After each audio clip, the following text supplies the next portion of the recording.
about because the number of people that converged there were well above the allowed number of mourners who were supposed to be there.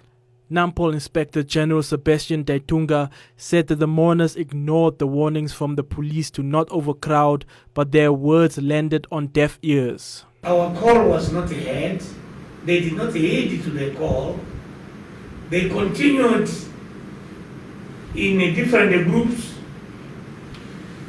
exercising their rituals as if it was in a normal situation.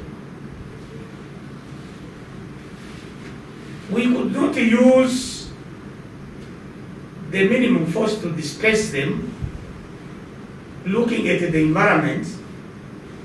We could have used tear gas, we could have used rubber bullets, but we thought twice before we acted. As a majority of those people were there, they were so elderly. Most of them, they were elderly. And we tried to convince them, the police who were on the ground. We tried to convince them to leave because in the cordon, the shrine was cordoned off. Those who were in were fewer, but the majority, the crowd was outside, a bit distant from the shrine, because the shrine was cordoned off, and those who were in were fewer.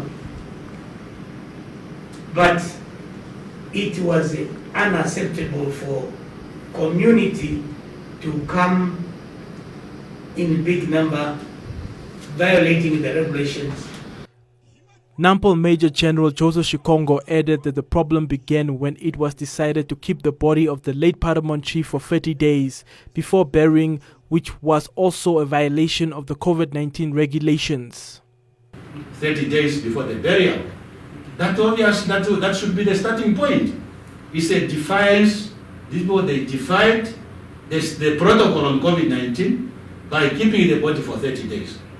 And that must be the starting point. Why they were allowed to keep the body that died from COVID-19 for 30 days. And as General said, most of people were elder people. When I arrived there, I found people are converging in various groups. You find a group of 20 there, you find a group of 30, you find a group of 40.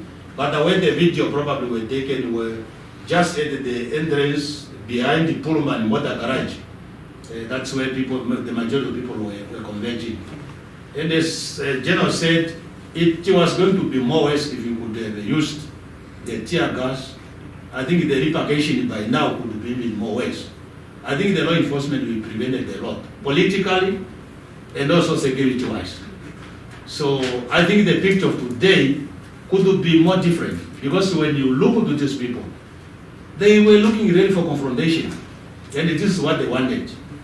Nampol is currently investigating the incident and will find out who was responsible for the funeral proceedings. Who among the organizers can be held responsible?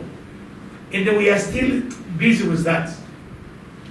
They should account for that irresponsible act, defying the health protocols that are there, setting a dangerous precedent, ignoring the rules and the regulatory mechanism put down by government, deliberately probably inviting people to the shrine in a big number. It's a violation of our laws. Ndeitunga further advised the public to not use this incident to do the same, as it will endanger the lives of loved ones.